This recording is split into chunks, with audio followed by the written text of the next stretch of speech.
Welcome everyone, and thank you for joining this morning's innovation workshop. It is day 3 of On Helix, and we're delighted to be joined by Yusuf Ali from Partners, and he's going to be discussing business biology and the study of protecting lives within your business today. So just a few housekeeping points before we get going. If you don't mind keeping your microphones and cameras off during the session, that would be great, but we do want it to be interactive, so if you have got any questions, please feel free to pop them in the chat box, any comments as well, that would be great. And I think that is it for me. As you can see, this session is being recorded, so without further ado, I'll hand it over to you, Yusuf. Thank you. Thank you very much, Jasmine, and good morning everybody, and a very warm welcome indeed. I join you here from Storrington down in West Sussex, and it's great to of course have a mix of different individuals on the call this morning. I'm going to stop sharing my video because now you've seen my face, and we'll crack on with the presentation. This morning we're going to be looking at business biology, the study of protecting lives within your business. My name is Yusuf. I'm a protection specialist at Partners, and in the audience today I'm also joined by Hannah Beaumont, our client partner in the science and tech team. So a very good morning to all of you. Right, so the agenda today. Let's start off with a quote from Plato. So science is nothing but perception. So what we're going to do is understand business protection, but challenge your beliefs when it comes to your people risk and what your business is exposed to. Simplicity is the ultimate form of sophistication, was a quote by Leonardo da Vinci. And we're going to explore some of the risk management tools you can use to protect your business. And actually, it's not as complex as you think. So we're going to be really providing a high-level overview of what exists out there in terms of a risk management tool for your people risk. Famous quote by JFK, every accomplishment starts with a decision to try. So we're going to look at what you can do today in order to protect your business's most valuable asset, its people. And lastly, and a quote I absolutely love from Howard Schultz, success is best when it's shared. So we're going to look at how the Partners and team will work with you and work with your individuals within your business to embed a successful resilience model within your business. So without any further ado, what is business protection? So business protection in itself is the umbrella term used for a collection of life assurance policies and critical illness policies designed to protect your business if a key person or an individual were to die unexpectedly, or perhaps become incapacitated through accident or illness. But like most forms of assurances, it's one that we hope we'll never need. So knowing that these policies are in place should give you and your employees the peace of mind that should the worst happen, the business will be protected, thus minimizing disruption to the business and ensuring that, of course, family are protected as well in terms of inheritance of that business itself, which may be. So there are 3 key areas. You've got key person cover, which is banded under the heading business continuity. You've got shareholder protection, which is banded under business succession, and relevant life and income protection, which is there to protect the family. So we're going to explore all of those themes today. But we should really start off by looking at the need for business protection. So here's the Maslow hierarchy of needs, but it's remodeled for the purposes of insurances. So there are some mandatory insurances that I'm sure Hannah and the life science team will advise you on, such as public liability insurance and employer's liability insurance. But all of these sort of different insurances, all of the mandatory, operational, the desirable insurances wouldn't exist if you didn't insure the survivalistic element of the business's needs. And the survivalistic element is financial protection. But yet, because it's not a legal requirement, it's often overlooked. So, you know, protecting your human assets is a fundamental part of making sure that a business survives, but it's often overlooked. So my message to you today is to make sure that actually you don't overlook it, because it may be one of the best decisions you've ever made by putting financial protection in place. And, you know, while we're on quotes, Benjamin Franklin once said, you can be sure of two certainties in life: death, happy things, and taxes. So you never know when the photocopier might break down, and luckily you'll have insurances to protect that. You never know, for example, if there may be an IT failure. You just don't know. You can insure that, but you can always be sure that you'll pay taxes and that there's only one way of getting out of here, and that's unfortunately through death. So protect the certainties, because they're not known unknowns. So now I've sort of given you the needs and sort of articulated that in a way that hopefully is understandable. Let's look at a starting position. So here is a matrix of looking at the different things you could potentially use in terms of tools to protect your risks within the business. So I've used this comparing the breadth of the risk, so the impact it will have on the business, versus the breadth of the issue. So what you should be looking at as a starting position that is likely to cause the most financial harm to the business.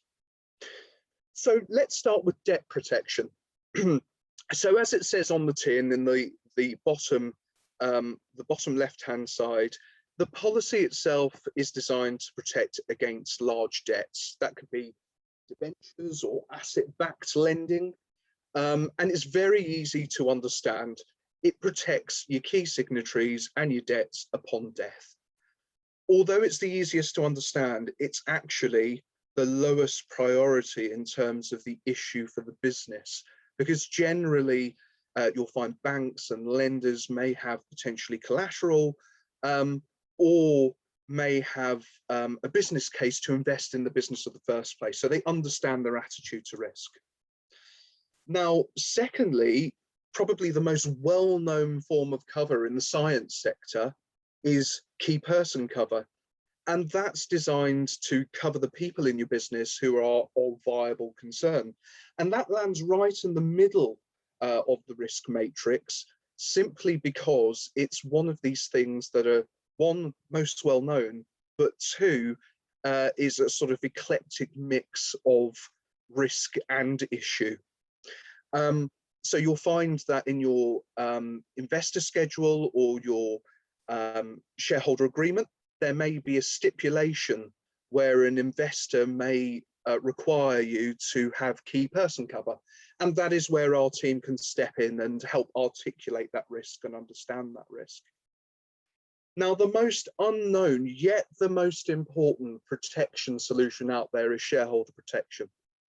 And this is where the business can protect themselves against the death or critical illness if a shareholder were to die. Now, this is the most complex and probably the biggest issue to a business, yet massively overlooked because of its complexity. However, again, what our team can do is we can help understand who your shareholders are, how we can protect them, and to implement a solution that covers that risk.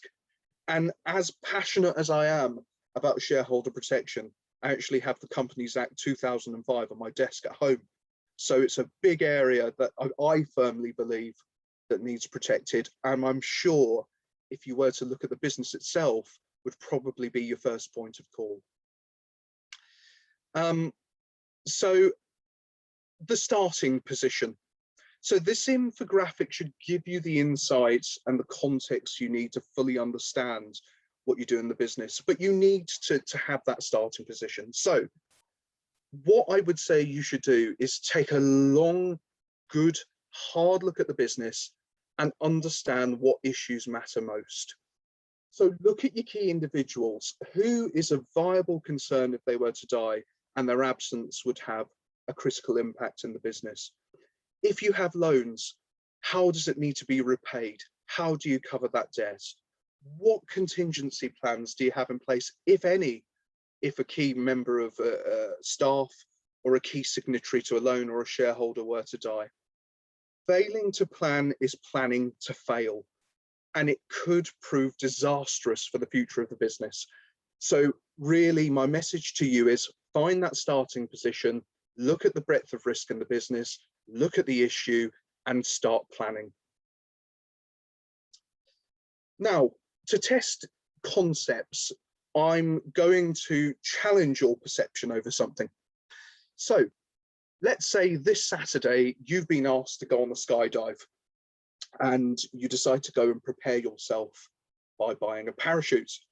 So you go into a shop, you select a parachute, and there are a range of parachutes on offer, from the cheapest to the most expensive.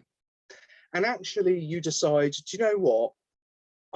I'm a bit sort of potentially cash strapped. You know, it's a little bit expensive, the higher end prices of the parachutes. I'm going to go for the cheapest parachute. And you decide to buy it. And it comes to the day on that fateful Saturday that you decide to jump out of a plane and skydive. So you're up in the air, you're falling down, and you decide to deploy your parachute, only to find that your parachute has a massive hole and you suddenly plunge to your death. Again, all happy stuff. The analogy behind that really is price is what you pay, value is what you get. If we all go for the cheapest umbrella, the cheapest parachute in this world, when is the worst time to find out that that's not fit for purpose? Is when you need it most. So yes, business protection is a good idea, and many individuals think it's expensive to potentially implement the solution to protect the business, but actually it's cheaper than you think. And never let price be the tail that wags the dog. Ensure that it's the value in protecting your people, the value in terms of protecting your people risk, that should be at the forefront of what you do in terms of implementing a strategy to keep the business going if something were to happen. And I think that parachute analogy really just brings home the fact that, you know, these disasters will happen. Don't wait until it's too late or you're plunging towards the abyss before you find out that actually there's a hole in terms of your risk register, or a hole in terms of your people risk within the business. So one of the things I'd like to do is give you some food for thought. Now, a lady called Vicki Churchill is a very good friend of mine and former colleague, and she has a really powerful story around the value of protecting and also understanding your risks in a very personal way. So please make sure your volume's on. I'm going to play a video, and please listen in. My name is Vicki Churchill. I'm an intermediary director at AIG Life. I'm a mum of 3 and a heart attack survivor. I got on the train like I normally do, and I suddenly became very hot and sweaty. The minute the doors shut, I collapsed. I didn't know what was happening to me. I couldn't move. I was looking at photos on my phone of the kids, of my husband, and I knew I had to stay awake. I was rushed to Stevenage Hospital, and a nurse was telling me that I was actually having a heart attack. Mum is one of the strongest people I've ever met, and before that point there was never anything that showed that she had a heart condition or even a health problem. I had an angiogram. 3 out of 4 of my arteries were pretty much fully blocked, and I had been living off one artery probably for some time, and I had to have an emergency triple heart bypass. It was really weird not to have mum in the home. Normally I'd come home and she'd be there. She made it through the bypass surgery okay. She came home, recovered. I knew I'd had a heart attack, but I wanted to know why I'd had the heart attack. I thought, okay, I've been talking about best doctors for lots of years, time to put them to the test. They far exceeded my expectations. It was discovered that I had something called elevated lipoprotein A, and it's genetic. I got a call from a doctor in Cleveland, Ohio, and her main concern was, do my children have it and will it happen again? We went for blood tests and they explained that we had inherited raised lipoprotein A. Obviously it's not great to hear, but it was kind of reassuring that they found it so soon. It's too late for me. My arteries are already ruined and my heart failure is still already there, but it's not too late for the girls. The damage hasn't been done yet. Definitely a better outlook on life now that I know, and I definitely want to appreciate every moment more. I have nothing but a huge amount of praise for Best Doctors. They're the ones that came up with the fact that it's a genetic disorder and I need to look out for the children, and they're the ones that told me what to do next. Best Doctors is an invaluable service and certainly one I would recommend to absolutely everybody.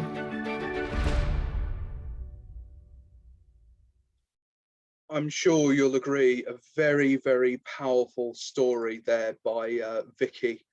I think there's two things that come out of that. Firstly, a critical illness such as heart attack, cancer, stroke doesn't discriminate. There are many of us of Vicki's age in their 40s who perhaps haven't experienced that, but know somebody that does. So critical illness don't discriminate. That's the first thing. But secondly, the mention of Best Doctors in the video as well. These insurance policies that we're talking about, or these solutions, are great for protecting the business risks, but you also get value added services as well.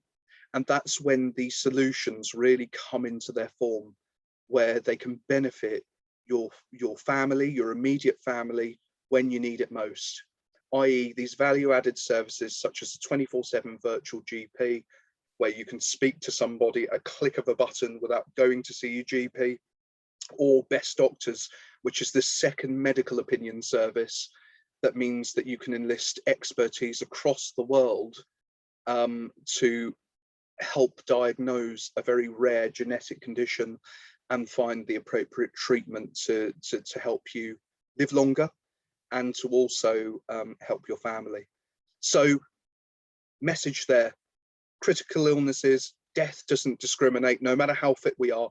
And secondly, your insurance policy is more than just that. There's some really good value added services that can help not just your business, but your immediate family as well.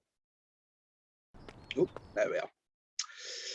So let's have a look at some of those risk management tools. So I said at the start, simplicity is the ultimate form of sophistication. And I provided a sort of high level view around what those sort of solutions look like in terms of a risk matrix. But let's look at some of these areas in a bit more detail and see what's available to minimize and potentially remove the risks to the business altogether. So let's start off with key person cover. So key person cover is a lump sum that's paid to the business in the event of death or critical illness as a result of a key individual either dying or suffering from a critical illness. And essentially, the policy is set up to benefit the business. So it's paid to the business at the right time for the right person to ultimately cover your balance sheets. It could be profits if you're potentially profitable, or revenues, or potentially the cost of hiring a replacement or paying loans. So it means that confidence is maintained in the business and lenders, suppliers, investors can remain confident in the business through a very difficult time. And the long and short of it is the premiums are paid from the business, and the premium that's driven depends on health and age of the person being covered. And we know that clients and individuals come in many different shapes and sizes, and we know a one-fits-all approach simply doesn't work when it comes to key person cover. And that's where the value of advice is. That's where me and my team can certainly help when it comes to making sure that we find the right provider, to find the right policy to meet those needs. But if you're looking at a key individual, or you're looking at a business and covering those key individuals, take Google 20 years ago. Arguably, one can say that the CEO or the board are key individuals to the business. But actually, Google is the business it is today if it wasn't for their software engineers. So when you're looking at the business, make sure that you look at it holistically, because actually the key people in the business may not be the people that you initially think are key. So as I said, in the Google example, the software developers at the time were the key individuals, not necessarily the CEO or the people that provided the strategic direction. So let us do all the hard work. We'll work it all out. We'll find the right provider to make sure we cover those risks, but hopefully that gives you a flavour of what it's all about. So here's a case study of adding value. So on the 1st of the 6th last month, it was Global Parents' Day. And of course, that's a big shout out for all the working parents that may be on this call today. And it's a brilliant day observed by the United Nations, and it focuses on issues related to families. And actually, one of the biggest issues that could affect a key individual are the little lives assured. So what do I mean? The hidden key people in the business. So for those of you that have children, I have 5 myself.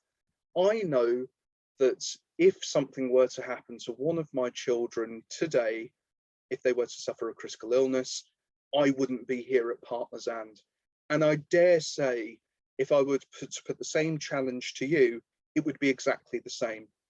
So if you know that if something were to happen to your child, that you wouldn't be part of the business, then actually, why don't you insure that event?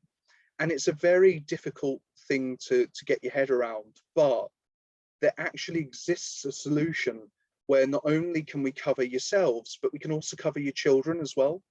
So if your children were to suffer from a critical illness, a payment could be made to the business for you to spend time with your child, looking after your child as that hidden key person in the business. And this is a perfect example of where I've worked with one of Hannah's clients, where I've positioned exactly this, where a client said to us, actually, do you know what? If something were to happen to my child, I'll probably have to step away. I said, right, let's cover them for an extra £2 a month. And the client came back to me 11 o'clock at night after presenting the quotes. And he said to me, actually, the second key person we're insuring has a child as well. They have a 2-year-old daughter. Can we cover them? And I said, absolutely. Let's cover that child as well. And our client in this scenario recognized that their key person was not just themselves, but their child as well, because the effect on the business would be itself. And we make it a mission within the life science team and the tech team to be speaking about this on a daily basis. So if a child or a child is likely to cause you to be removed from the business, please, please, please have a conversation with us. We can add value to your key person cover by making sure that those bases are covered. So the market for key person cover, the stats tell us that over 50% of UK companies confirmed that actually they'll probably go under if they were to lose a key person. And actually key person contracts are 6 times more likely to pay a claim for critical illness and life insurance than any other contract. So again, ask yourselves these questions. Who do you rely on? Who is a viable concern? And in view of the difficult economic crisis, would you be able to retain a new individual or a new person to come into the business and perform that role? So shareholder protection, let's move on to that. So shareholder protection is designed to provide the surviving shareholders and partners of a business with the funds to purchase the critically ill or deceased shares in the business. So the problem very basically is that the shareholders want to purchase the shares of the business but don't have the funds. The solution is the life insurance policy correctly implemented alongside a shareholder agreement to make sure the shares return to the business. And the result is the shares stay in the company, the business is controlled by the remaining shareholders, and there's no outside influence of individuals that inherit those shares to then have a say in the business. So who gets the shares? So when you die, ultimately, there should be a will. And if there's not a will in place, have a chat with me. So fundamentally important, putting everything aside for 1 second, that you have a will in place. We've got a fantastic ecosystem that we can introduce you to have a look at your wills. So provided you have a will in place, what should happen is the shares should transfer to your estate. And with this particular policy, the policy, as a result of death, which is the trigger event, gets paid to your shareholders. And that's written into the trust where each of the shareholders are the trustees of the money, so the legal owner of the money. So you have a scenario where the estate has the shares and the directors have the money. But how do you get, each other to share that plunder? The cash for shares, shares for cash. And actually the technicality that's sat behind it is called an option agreement. And why do you put an option agreement in today? I'm going to spare you the tax considerations and spare you the technical jargon. It's basically a tax efficient way to exchange the shares for cash, cash for shares. And provided that your constitutional documents within the business, i.e. your memorandum of understanding, your articles of association or your share agreement allows this all to happen, then that's how this all works. And again, you can just leave that simply to our team to work that all out and make sure that we have the setup correct. But that's how this scenario is designed to work. So I want to give you a real life story of something quite close to home. So I live in Horsham, and we have a family friend of ours that we know very, very well, and they own a haulage business just up the road from us. One day, the 24-year-old named individual here, this individual was outside on the road because the truck itself, the fleet of trucks that he has, one of the trucks, the tire exploded as he was changing it, and the tire itself, the sheer velocity, the sheer pressure of that tire blew him to bits. It completely ended his life. It was a horribly freak accident on the road. The guy's 24 years old. He recently got married to his wife, partner, a childhood sweetheart of his, and they have 5 children between each other. He died at the age of 24. That's no age, hasn't even lived yet. And his wife now, and she just told us this, is now in charge of making sure that she feeds the mouth of 15 employees that she looks after. She's now the director and shareholder of a business that she has absolutely no idea over. And what she tells me and my partner, Shanae, is that she hasn't even had the time to mourn her husband. Just put that into context. She hasn't even had the time to mourn her husband. She's just on full throttle mode, 100%, looking after the business, making key decisions, and she hasn't been able to mourn the loss of her partner. It's a truly awful story. And if I had £1 for every time someone says to me, do you know what, we should have really thought about looking at an insured solution, or Yusuf, we really should have had a conversation, putting insurance solutions aside, of putting a will in place or a disaster plan in place for such a scenario, I'd be a very, very rich man. And my point to you today from this particular story, again, death doesn't discriminate on age. It can happen to any one of us. And make sure, please, please, please, make sure that you have the appropriate provisions in place, even if it's not an insured solution. Provisions in place to make sure that your family and your friends can remember you for the right reasons, but also if your business is contingent on your employees, to make sure that your employees remember you for the right reasons as well.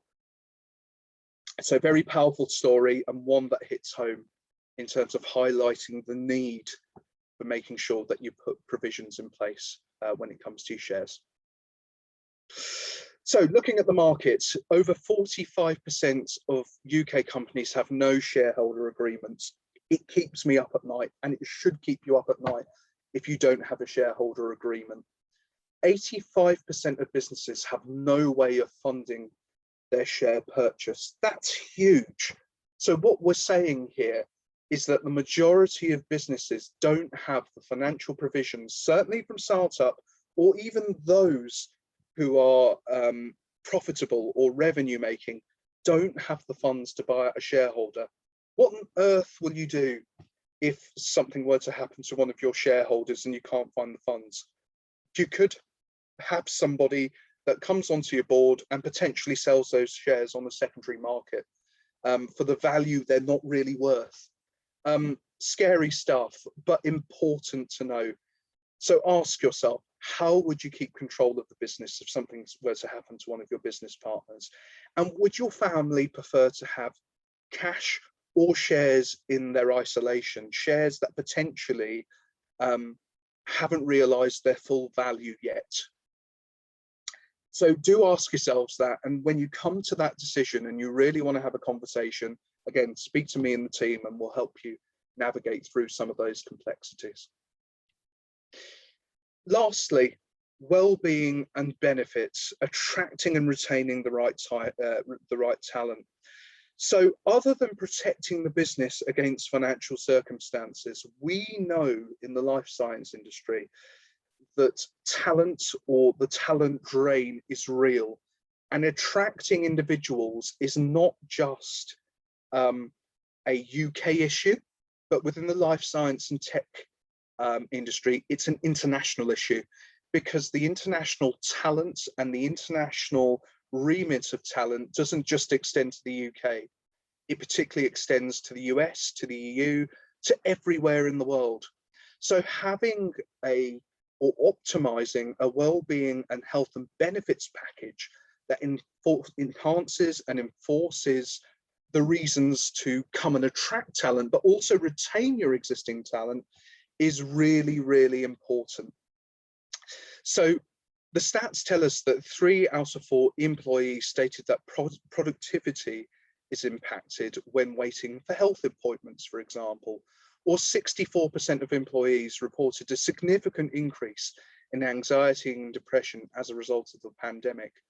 So lower productivity is likely to result in lower output, which in turn means that your employees are likely to suffer health problems. So why run the risk of having those issues within your workforce when you could potentially have a well-being and health program that minimizes your people risks internally, both when it comes to death and health and well-being? So the stats tell us that 51% of organizations now take a strategic approach to employee well-being, that being setting up things such as a 24/7 virtual GP service to make sure your employees can speak to a GP at a click of a button. They don't need to wait for an awful long time holding for a GP. God, don't we know that? I mean, I don't know about you, but it takes ages to contact a doctor, and the NHS itself is under tremendous stress as it is, dealing with huge backlogs, and so are the GP surgeries. So we can take that pressure off them by giving your employees the chance to look at a 24/7 virtual GP service. Also, you can implement a strategy That means that should the worst happen to them, their family receives a payout as a nice gift to make sure that you show your employees that you really care for them.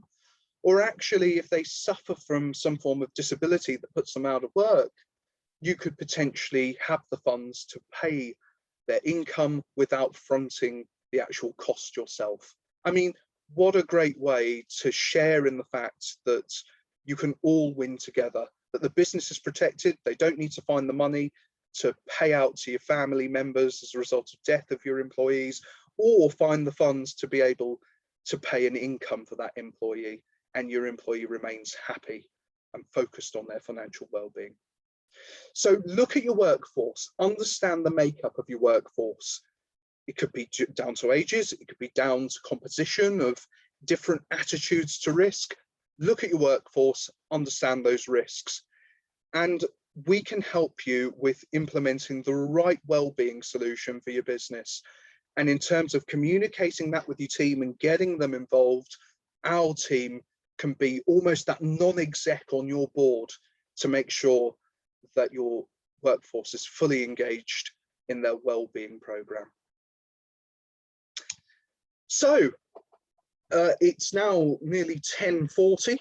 I've been going on long enough, but I said that one of my quotes actually was that the best results is if we win together. The team that supports you in terms of the business protection team is myself and my colleague Kate Mason. Together, combined, we come with 28 years experience. We're an award-winning team with access to high net worth underwriters and access to a vast array of experience over our lifetimes. We know how to navigate the market. We know how to make sure that you get the best underwriting terms possible. And with that comes 15 years specializing in the life insurance sector. So we're focused on building resilience into your business, but also looking at the complexity of your business and really getting under the bonnet and addressing your people risk. So we come as a team, we come as a duo. I wouldn't be able to do half the things I do without Kate, and we're very much like family. And she is Cambridge based as well. So if you need us to come and see you, you ever want to book us an appointment, it will be the both of us looking after you. And that is absolutely everything from me. So thank you for your time today. Thank you for listening. I hope it's been particularly interesting for you. We've ran through understanding the risks to your business and what those look like. We've looked at challenging the perceptions to your business and really going through what you need to do to have a risk focused or risk mitigated high level overview of looking at those risks, people risks within the business. And lastly, what exists out there around the solutions that can help minimize that impact. So I open the floor to any questions. Please fire away. Thank you very much, Yusa, for such an interesting presentation and for sharing some really great advice, actually. So we do have some time for questions now. We have got one comment in the chat box that just says many thanks, most informative. Thank you, Alan. Just to kick things off, I've got a question. If, for instance, organisations, there was an employee that experienced a freak accident, is there anything that you can do after the event to support somebody if you haven't got that initial cover? So there is. So one of the things that we can do, and actually I have a particular case going on where it sounds horrible, but we have to talk about it. That's what this session's about. I've got a lady whose husband bought a life assurance solution from a price comparison site. The policy didn't pay out, and one of our general insurance advisors came to me and said, look, these insurers are not paying out, what can you do? I am currently fighting hammer and nail with the Financial Service Ombudsman and with the clients to try and secure One, to pay out from that policy, from existing policy, and two, to help her pay off her mortgage. Unfortunately, her husband committed suicide 2 years after taking the policy, as a result of alcohol, stress and depression, and the untold damage it's done to the kids and to her is unreal, because she's now left with a mortgage, the biggest debt she could possibly have in a lifetime, and without a husband. And she's not mourning her husband, the kids are not mourning their dads, because they're focused about their financials. So what can we do? Let's take the insurance policy out. We can signpost clients to support services. One called Winston's Wish, which helps children receive free counselling for bereavement of a loss of a parent. And also what we can do is we can look at their existing insurance programs and try and see if there's any value-added services that are attached to it, potentially. That doesn't include business protection. So we can look through all of that. We can do a comprehensive deep dive into those value-added services, and try and find ways that doesn't necessarily mean that you need insurances to support those individuals if need be. We'll never turn them away. Amazing, thank you. So who are you supporting specifically? Is it the organisation and the management, people who are in contact with you, or is it just everybody within the organisation? Can an employee just reach out to you at Partners And, or does it have to go through? Yeah, so you'll find that our life science and tech team will have a initial conversation with a lot of your members today, and inquiries will tend to filter through them, because people risk is at the heart of what they do, and they recognize that, and we work very, very closely with them. But equally, if we're looking at individuals in the business, it doesn't matter if they're at board level right down to cleaning the floors or mopping up. It doesn't matter. Any individual, be that the management within the business or an individual that's doing such a humble job, may have a need to protect their family or protect their business. So we can protect the business and make sure they have the funds to manage their risk, or we can protect their family, which means that should the worst happen, their families are catered for in the worst circumstances. So absolutely anybody. Amazing. What are the kind of most common misconceptions that you find when clients are coming to you? It's a very good question. It's got to be cost. A lot of individuals, a lot of clients think that cost is a big factor for them when it comes to these policies. Actually, if you were to look at the cost for a life insurance policy for someone at the age of 45, non-smoker, looking for £200,000 worth of life cover, provided they're in good health, you're not looking at any more than about £30–40 a month. You know, I mean, it's nothing. There are some tax benefits for doing so, which of course we recommend you seek tax advice for, but there are some tax benefits for doing so. And as I said, value is what price is what you pay, value is what you get. There is value in having these covers in place when the worst things happen. And it's only when the worst things happen do you realise the actual value of having the policy. So cost is the first thing. I would say the second thing is child critical illness cover. Again, it's just not spoken enough about.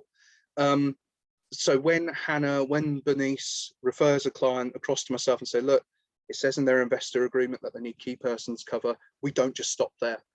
There's this misconception that you can't cover your children, but we know the Little Lives Assured have the same impact to the business as does the key individual themselves. So there's a common misconception that actually the key person is just the adult. It's not. The Little Lives Assured have the same impact. And lastly, I would say the biggest misconception is that if you have health disclosures, you can't get cover. It's not true. We've managed to get cover for some of the most interesting scenarios when it's come to clients with various disclosures. Be that, as I said, one client we know that clients don't fit, one particular underwriting philosophy. So one of the benefits of having me is my ex-underwriting experience. And we know that it doesn't matter what you're smoking, what you're drinking, how big, how little you are, how unhealthy you are. Terms may potentially be possible. We just need to understand you and understand your health in more detail and let us do all the hard work. Amazing, thank you. So you emphasised how important it is to have a will, and I have to say, I mean, I'm mid-20s and it's not something that has crossed my mind. Is that something that I should maybe start to think about? 100%, absolutely. I mean, I'm not just going to say naturally yes, but yes. Again, if we go by the concept that, you know what, it's funny. I'm wearing a jazzy shirt today. My family are from the Caribbean, and we're all about sort of, having an outgoing personality, a very different nature. And the irony is, I work in a particular part of the insurance industry, which is quite depressing. And actually, I dare say that if death knows no age, it doesn't discriminate. If that's a very starting point to look for cover, the very starting point is there is no age or right age to have a will. So if you are young, if you're old, really doesn't matter. If you have any form of asset, anything that, one, may be likely or liable for tax, or two, that you feel you want to give to somebody, absolutely anything that you feel you want to give to somebody, be that your iPhone, your iPad, whatever, a will is needed regardless of what asset it is. And as I said, there's no right age to have it. Gosh, interesting. That's really helpful to know, because I mean, for me, it's really difficult to understand the difference between having insurance cover and the policies in there that cover you, and then having a will. It kind of goes beyond the insurance cover. Is that right? Correct. That's it. I would say that one is not mutually exclusive to the other. So the will, what the will do is it will sort of create the it's like the water slide of your assets, right? When you go down a water slide, you start at the top and you come to a desired end. That's what the will does. It creates that sort of desired effect. What the insurance policy is the raw materials for the slide and the water. So you can't get to the end of that slide and end in the swimming pool without the water and the slide. And that's the insurance policy. It's there to help support and guide the desired effect, the end goal, which the will provides. And that's the way I would sort of look at it in a weird way. That's the way my brain ticks. Funny, thank you.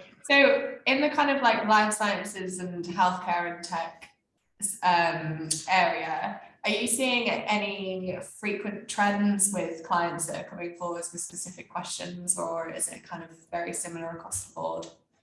Yeah, so one of the questions we seem to get all the time is what level of cover should I be looking for? I said in the presentation that the investor agreement may stipulate it, or the articles of association. One of the things I would say is to always speak to your investee company or speak to your investor around the levels of cover they're looking for, and that provides a good starting point for advising on the right levels of cover. And then, of course, when it comes to our advice, we'll then just test that and make sure that's correct. And secondly, the other thing that we're discussing is a lot of these life science and tech businesses are, of course, startup or have a concept that they're looking to test in the market. We are future-proofing their cover with their business plans. So I would always say, if they have their business plans, which are normally sent to the likes of Hannah and Bernice and the rest of the team, to always have that at hand and help us understand the business, because then we can future-proof the cover as well. Great, thank you. Wonderful. Well, I think that is all my questions today. I'm just going to have a quick look and check. We haven't got any more in the chat box. But just to say a huge thank you for your time this morning, Yusuf, and for sharing some really, really great, valuable advice. Really appreciate it. Pleasure. Thank you very much. Thank you.